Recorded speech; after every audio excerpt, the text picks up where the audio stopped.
visualization, manifestation, but also actually putting in the work. Things manifest when you show up. It's a saying, you don't get in life what you think you deserve, you get what you negotiate. I don't believe that you just negotiate through your words, you also negotiate through your actions. Wherever you guys are watching this show, I would truly appreciate it if you follow or subscribe. It helps a lot with the algorithm. It helps us get bigger and better guests, and it helps us grow the team. Truly means a lot. Thank you guys for supporting, and here's the episode. All right, very special episode, guys, here today. The first podcast I ever went on 8-9 years ago, Joel Brown's. He's the one who got me in this space. Man, I was so nervous at that interview, dude. But I really appreciate it, man. How's it going? That's the best way to do it, bro. It makes you pay attention. It's an important moment in your life. Your first in anything is that turning point. You know, it's either going to inspire you to want to do it again and go bigger, or you learn from it and say, hey, you know what? I don't know if I'm going to do that anymore. Yeah. And that's good because that's new information to work off. It's good. And at that age, I lacked a lot of self-confidence, honestly, as a teenager. And I feel like a lot of guys do around that age. So that was good to kind of get me out of my shell a bit, dude. I appreciate it. Oh, I'm happy that I was a part of that with you, bro. Yeah. That's and you were in the game early, man. Podcasting 10 years ago. Did you see this industry taking off like it did? I totally underestimated it, to be honest.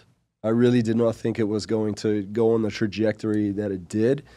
When I started, I think you're looking at like 2013.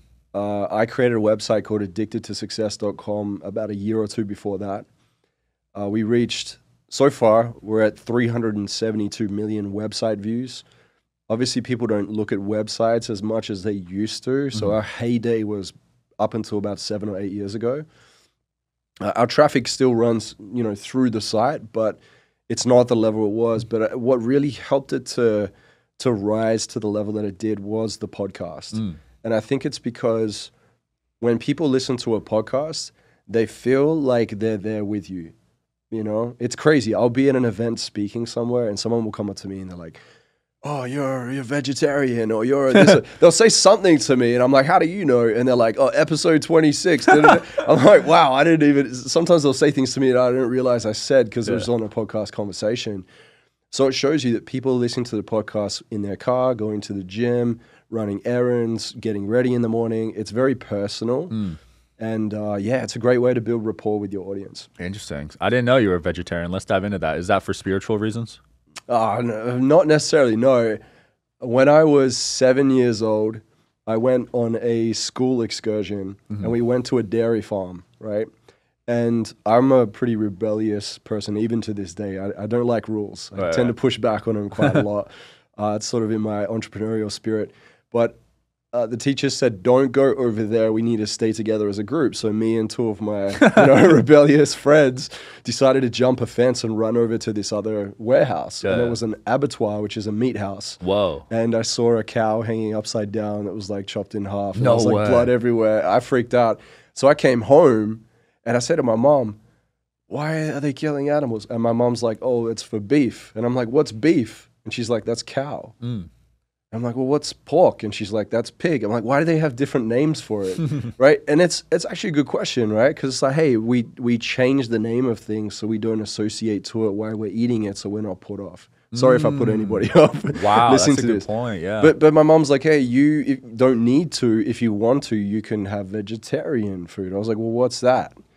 And at the time, she was trying lots of different dishes. And she said, well, I can start making things without meat and see how you feel. So I was that annoying little 8-year-old in a restaurant that would have to ask the chef if they can take chicken out of things or beef out of things. Yeah. And to be honest, I'm not as stringent now. I do have a bit of fish. Okay. So I'm a try-hard vegetarian, a flexitarian, I guess they call them, or pescatarian. Yeah. But yeah, man, I'm not so hardcore with it now. I like to have a little bit here and there, but I feel that it is interesting to see. Like, I was part of that a long time ago. I was part of the podcast space before that blew up. So I don't know, man. Maybe I'm pushing some curves here, trying some things before other people get onto it. And a lot of that is like just timing in general plays a big key in success. Absolutely. Yeah, I believe that too. Yeah, and that's a little bit of a luck piece. Yeah, I'm not very big on thinking everything is going to be built off luck. I'm not very big on the whole law of attraction thing. I think that some people have skewed the understanding of it. Right. I do believe that you want to match the frequency of what it is that you desire, but at the same time, I'm a very big advocate for the law of intention, which is set it and get it, right? You had to do it with your business. I had to do it with mine. It's when you write it down, you get clear on it, you absorb your mind into it, you strategize and work out your priorities, and you get into action, and you just keep forging forward. Visualization, manifestation, but also actually putting in the work. Yeah, things manifest when you show up. And I believe this, you know, there's a saying, you don't get in life what you think you deserve, you get what you negotiate. Wow. And I don't believe that you just negotiate through your words, you also negotiate through your actions. So when I'm coaching my clients, sometimes someone will say, yeah, I'm doing all, you know, this and this and that, and it's not working. I'm like, you're not negotiating hard enough. I'm like, what do you mean? I've said this and I've posted this content, or I've said it. And I'm like, yeah, but you're not actually showing up and doing the work that goal requires for you to be in the action of in order to attain it. And so we revisit it and look at what is your priorities, because strategy is just another word for priorities. And a lot of people now have this thing in their hand, you know, their phone, and they're just so distracted, heavily distracted. And so their strategies fall by the wayside. No phone case, man. That's how I know you're different. No phone case. Yeah, it's got a few cracks on it, man. That's what happens. Yeah. No, I love that, though. Sorry to interrupt. What were you saying? No, I was just saying, like, I think a lot of people nowadays are just not understanding that it's going to require from you to really be disciplined to stand out from the rest. Because, and I know we're probably going to go into this conversation around AI. Yeah. I think AI is an incredible tool. I think there's some really awesome things. And I also have a concern that we're going to see more and more parroting and more copycat behavior. And so anyone that can practice showing up for real, they are going to be seen, felt, and understood as somebody that's more authentic in the marketplace. Yeah, that is a valid concern, though, because you see students using AI to cheat on their tests and stuff, just copying answers and not actually learning. Yeah. I don't think we have an information issue now. We're at the point where we've transcended the depths of the information age. We're moving into a very interesting age now. And I think that we have an accountability problem. I think people don't know how to take self-accountability and show up. Right. I think discipline is going to be the bigger conversation that comes back in the mix. Like my granddad, he fought in the wars, right? In World War II and another war. And one of my other granddad, he fought in the war too. And I remember my granddad said to me, "You're a pussy." You know, I was this little kid. I'm like, what do you mean? And he's like, you don't understand hard work. You don't understand what it takes, you know? And he's out there like gardening and growing food, like fruit and everything. And I was just like, this guy is just grumpy and old. But now I get it. I'm like, man, he had to be disciplined in those days to support his family and to build what he wanted to build.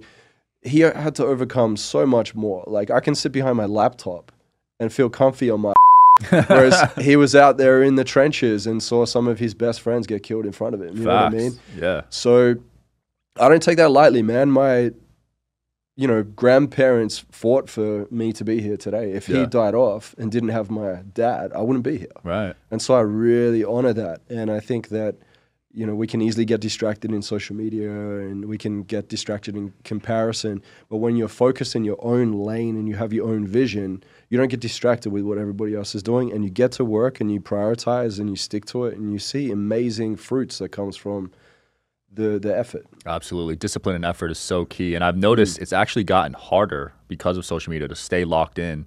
Even when I'm working now, I want to check my phone. I'm like, damn, this is such a bad habit. But that's what they're programmed to do to you. You know what I mean? Yeah. TikTok. It puts you out too, bro. I don't know if maybe you'll start paying attention to it like I did. I heard somebody say that you drop off 20% focus every time you look at your social media and try to go back to your task. You need to spend 20% of the time that it took for you to get into it again to get back into traction. Wow. And if you add it up throughout the whole day, you're losing sometimes an hour or more out of your day of trying to get back into traction. Damn. Yeah, it's nuts when you think, and that's on average for most people across the world. Yeah. Some people are better at putting the phone away and putting it on airplane mode. I've had to practice it, but I've become aware of it. And I think self-awareness is a huge key. I think that people are very poor observers. They find it very hard to observe themselves or their actions. That's why it's good to have a coach. That's why it's good to practice self-accountability, because you have somebody there that can spot your blind spots and say, hey, I don't know if you know this, but you've wasted an hour and 20 minutes today on your social media. Do you know that? Yeah. If that hour and 20 minutes went to 2 sales calls, you could have brought $10,000 in today, Absolutely. you know? Yeah, I look at my screen time at least once a month and always find some interesting stuff and ways to save time there for sure. When it comes to coaching your students, are there any that stood out to you, powerful lessons you've learned throughout that process? Yeah, I would say there's definitely a pattern. When I can support my clients to overcome their procrastination, I see so many things shift, right? And a lot of people think procrastination is a time management issue. Time is only a very small fraction of it, right? And the way I look at time is a calibration of change. That's all it is, really, right? The question is, what change are you creating in the time that you have? And a lot of people are wasting it. So there's not much change that's happening in their life. Right. What procrastination is this. It's when you're caught between the history and the mystery. What I mean by that is if you are stuck worrying about repeating patterns of the past, or you have a perceived pain of the future, you put things off, right? So if I can bring people back to the present and get them to reconnect with their goals, get them to heal whatever wound is going on within them, whether there's some childhood wound, and to this day, it's still like a mirror reflected in the present, and they're associating being rejected on social media as being rejected from their father. If we can heal that and we can bring them back to the present, say, hey, get them to realize today's different. Today isn't 31-year-old you who just had that massive heartbreak. You're 38 now and you're not having to repeat the past. Right. We can do something different today. Today isn't the 7-year-old you that was criticized by your mother and told you that you aren't enough or you're not good enough, right? So when people are brought back to the present and then they restructure and they actually can understand that it's a lie, right? Because what we have right now in the present is the truth. It's just here. The future hasn't happened yet. There's no perceived pain yet. But we do that when we fear either rejection or I'm not good enough or failure and mistakes are bad. Whatever story we tell ourselves, it's going to keep us stuck in a procrastination pattern. So yeah, I have identified there are 6 procrastination types. And one is the obsessive idealist, which is like the high achiever, the perfectionist. Most entrepreneurs are that. I have that. Yeah, for sure. Right? You have the dreadhead, which is the opposite to the obsessive idealist. The dreadhead tends to be scared to come out of the comfort zone, right? So they just like shrink back in, like turtle back in. We have the diversion junkie, which chases entertaining distractions in high pressure times. We have the stargazer, which they're very good at visions and ideas, but they have millions of ideas, but they don't have a well thought out strategy to achieve it, right? And we have the radical defiant, which is super rebellious, but almost to the point where they can never build a team. They can never partner with anybody. They just try and do everything themselves. And then they end up getting exhausted because they're constantly trying to do everything themselves. And then the last one is the angry altruist, which is the people pleaser. Wow. You know, so you can actually go to doquiz.com. It takes like 3 minutes. It's super quick, nice and easy. doquiz.com, and you just take the quiz. It will tell you what your type is, and you get a full analysis report on how to be able to repattern that and heal those patterns from childhood or from teenhood, and you'll start to get into more action. What made you go so heavily into coaching? Did you have a coach on your journey and that sort of inspired it? Yeah, so I built addictedtosuccess.com, right? At the time, this was like 14 years ago when I started it. At the time, no one was really creating personal development websites with like how-to articles, you know. So we crushed that. We got all the quote articles in there. And all the quotes that you see online now, we did that back in the day when no one was really doing that.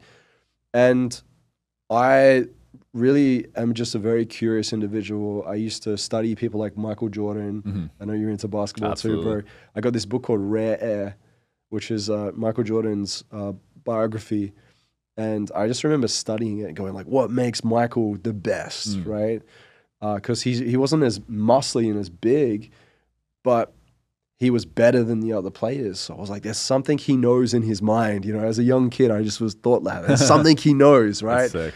And yeah, man, I've always just been obsessed with personal development. But I think the greatest approach in business and as an entrepreneur or a content creator or an influencer is to create what you would love to create and share that with the world, right? It's actually quite simple. A lot of time people are like, oh, I need to really like try and understand this and that about these people and what would be the best money move. You can insert those things in and test them out.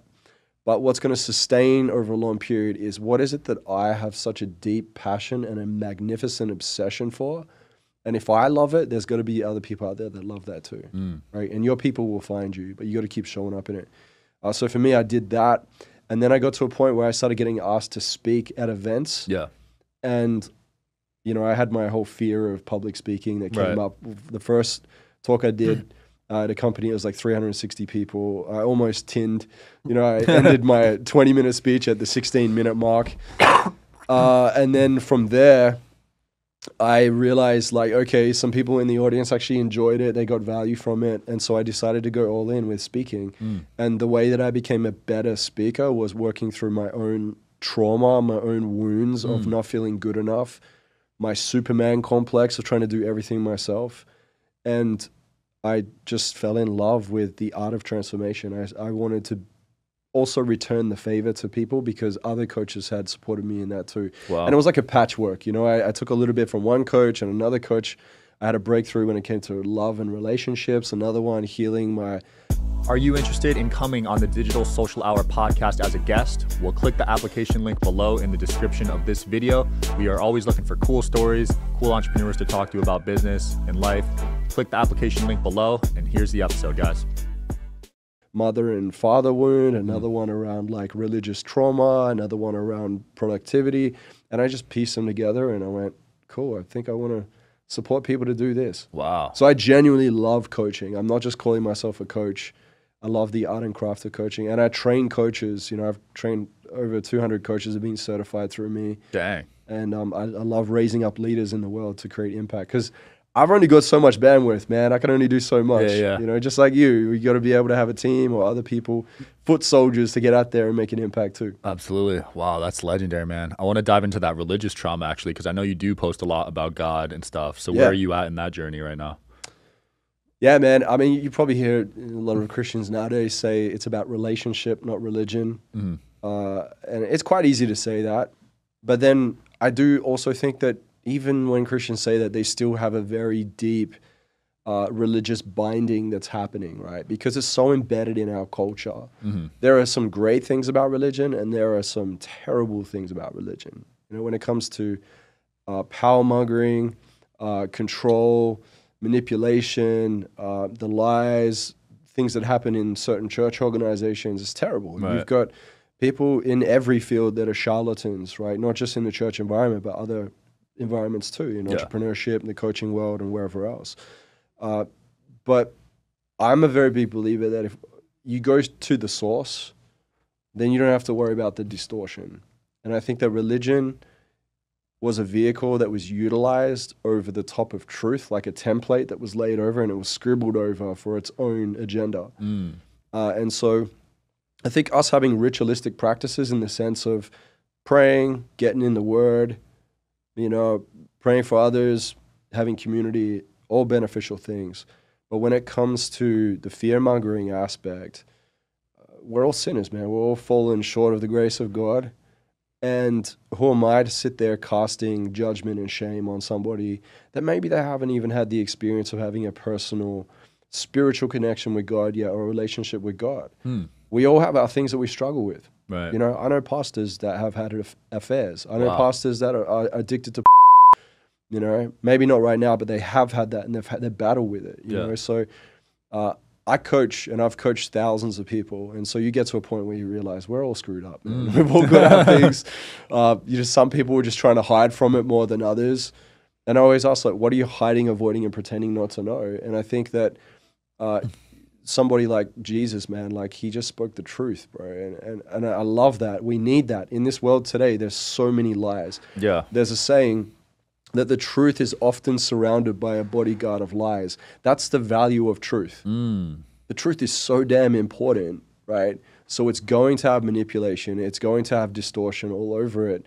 And people are going to take advantage of it and twist it for their own agenda. Truth is so powerful. And I used to lie a lot, honestly, growing up, every day. Like lying to others or lying to yourself? Both. Yeah. Both. And it took me years to break that habit, dude. Yeah. And once I broke it, I barely lie now. Now it's only if I think the other person will, sometimes the news is a little too harsh. So it's like a white lie almost. Okay, I see. Yeah, you sort of soften the blow. Yeah. But other than that, I try to just be direct, and some people don't like it. You know what I mean? Some people get offended, and at least I told the truth in my eyes.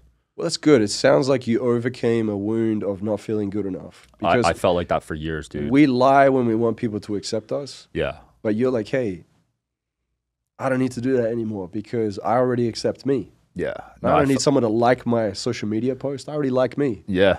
I felt like I wasn't good enough for years because this girl told me I was ugly in 5th grade. No way. Yeah. So I didn't look in the mirror for like 8 years. And my mom had just very strict standards in academics and everything. And I felt like since I wasn't doing well in school, that I wasn't good in life and business. You know what I mean? Yeah. It's so interesting, man, because we call this in the coaching world overcompensationary success. I did it too. I'm Mr. Addicted to Success. You know, my business is called Addicted to Success. And I have a very healthy relationship with success now. I told my wife yesterday, success to me is defined in a very different way. One of the greatest achievements in success for me is not my business. It's, does my wife feel loved? Does she know that I care about her? You know, when I leave the house, does she know that she has nothing to worry about? Like to me, because I want to feel that from her too. It's a fair exchange, right? And one day when we have kids, I want them to feel that love too. That to me, that would be the ultimate success. Wow. To me, to maintain my relationship with God and not fear the world or fear man, but to actually have a respect for God, that I trust His word over the world's word, that's a great success too, because it's very hard to do that. Yeah. We were talking before this podcast about people that are just so easily bought. You know, they brown nose and they try and get popularity votes because they don't want to tell the truth. The truth rattles cages. Yep. Right? But the way to be able to be set free is to rattle a cage until it comes unlatched, man. Then you can leave the coop, you know? Yeah. A lot of people are stuck in cages, man. And I think part of what we do is we're inviting people to come out of the cage. Come out of the cage, man. Come over here. Try this over here. Like, are you sure? Is it safe? Yeah, well, I mean, I'm standing here. It's happening, right? But we live in many cages. I call them the labyrinth, right? We live in this sort of maze. And in the business world, we're constantly told, go chase the cheese, go get the cheese, the cheese, the cheese. So we're like in this maze trying to find the cheese. And what I've found through my relationship with God, in the way that even Christ was teaching, was like, come out of the maze completely. You know, He broke the matrix. He carved a path through the matrix and showed a way out. That's why He says, I'm the way, the truth, and the life. Yeah. Right? We need that.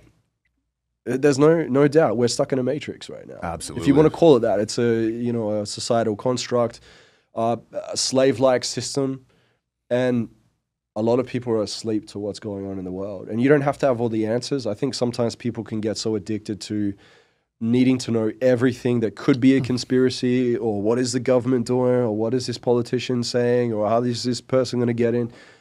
Because we want certainty. That's what we want, so that we feel safe. If I know what's going on, I feel safe. So I would just say, just go back to the raw truth of the word, man. Like God already told us, there's over 4,000 prophecies in the scriptures, right? 87% of those prophecies have come true already. That's crazy. We only have 14% left.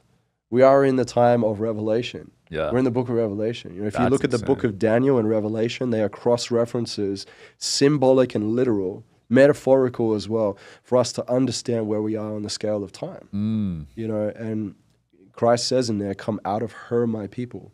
He's referring to Babylon, right? We know of the ancient civilization called Babylon, which was one of the greatest, which is actually in Iraq, if you trace it back today. Yeah. Wow.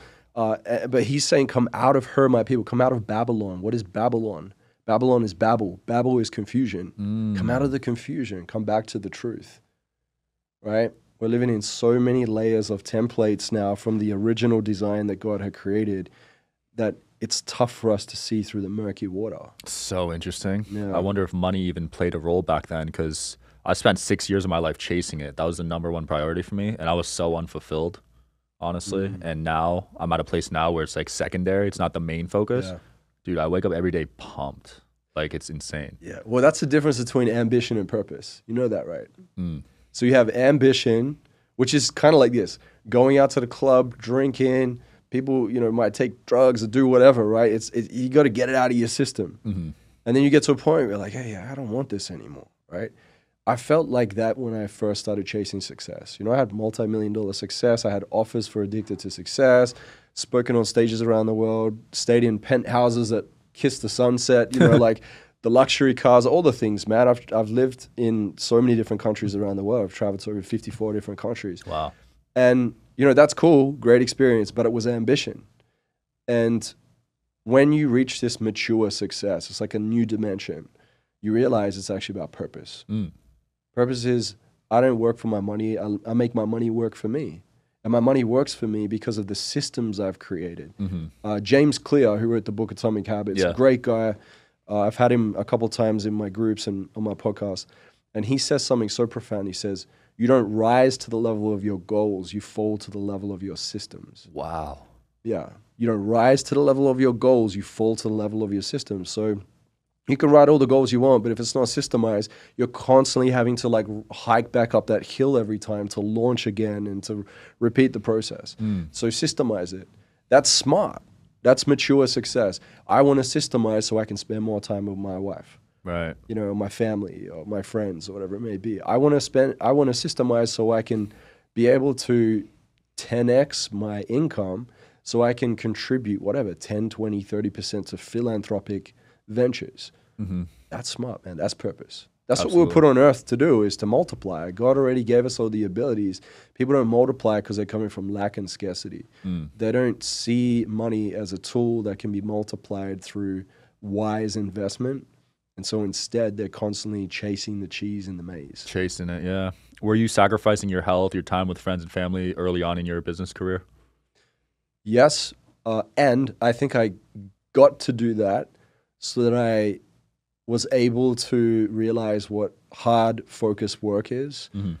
So I could create a contrast and weigh up at some point, which was many years ago, this is hard work, what's smart work, right? And if I can compare, like bind the two together, whenever you start a business, this, the first year or two is going to be hustle, man. Right. It's hard work, right? But if you systemize enough, it becomes smart work. So I'd needed to do that when I was younger. It actually stopped me going out and taking drugs and getting involved in all those things. My friends, I'll tell you what, man, I used to work in a sales company in Perth, Western Australia. I would hang out with my friends on a Friday evening after work, and we would sit there drinking away at this bar. I went and achieved a lot of success on Addicted to Success. My friends would say like, oh man, you're a pussy. Why don't you come out to the club? And I'm like, no, I'm working on my dream. And they were like, laugh, you know, just, we grew apart, different levels. But I still have respect for him, still love him, and so I came back to Australia. This was about 8 years later. And I'm sitting in the same bar. They'd sort of renovated it, but everybody's sitting in their same seats and same spot. No way. Yeah. 8 years later? It tripped me out. Like that moment where you have that moment of like realization. Yeah. I'm sitting there and they're talking about the same managers and the same people at the workplace. No way. And I look around. They were all still working in the same company. And I was just like, this is crazy. And they're like, Joel, what do you think? And I said, you know what I think? I've come out of the fishbowl. And I think you guys have been bitching and moaning and complaining about the same people ever since I can remember. And I said, you got three options. You either get a pay rise, so you stop complaining. You get a promotion, so you work somewhere else in the company. Or you leave and you start your own business. But whatever you do, stop complaining. Wow. And I got up and I paid for everybody's pizzas and beers. Damn. And I didn't do that to spite. I just did it because I felt so empowered. Like, Joel, you know what? You made the right decision. You went out there and took a shot. And out of the 8 guys that were there, 2 of them came over to me and said, hey, man, I want to start my own business. I want to do my own thing. Wow. And they have, and so it's just a good testament to show, like, at any point in time, you can make a new decision. Yeah. You don't have to keep repeating the cycle. Sometimes people have their sort of local thing that they're a part of, and it feels safe. But I think the biggest risk is not actually creating what's truly on your heart, because that's the thing that sets your soul on fire. That's purpose, like what you're living now. That's not ambition, that's purpose. Absolutely. Yeah, once I switched to a purpose-driven life, everything started getting better. Health, money. Amen. Just feelings. Like, it's great, dude. But it's been such a fun episode, man. Anything you want to close off with or promote? No, it's 2024. A lot of people had such a shift in their mindset. I spoke to people before New Year's. I was doing sales calls and bringing clients in. And I told some of them, like, why are you going to wait till the new year, right? Why do we do this? Why do we follow this calendar day, you know? And then we had people that jumped in after, and it was like I was talking to completely different people. And I was like, what's wrong with this world right now? But, you know, I would just say act as if calendars don't exist. Don't be that person that waits and says like, oh, well, I'll just wait till 2025 now. Just do it now. Like, if you truly love something, do it, because you just never know when you're going to go, right? I'm going to leave you with this real quick because we're wrapping up. You have a 21-year-old young kid, right? In a year from now, he's going to walk out on the road in a horrific accident and get hit by a bus and die, right? You have a 46-year-old that dies of natural causes, just dies in his sleep at 96. Who's older? Is it the 96-year-old? No. Why? It's a 21-year-old that's going to die next year, because time is a calibration of change. As I said earlier in the episode, he only has 1 year left in his life. The 46-year-old has 50 more years left to live. And the question that I'm going to follow up with this on is, do you know when you're going to die? No. You don't. So we don't really know how much longer we're going to live. So why wait?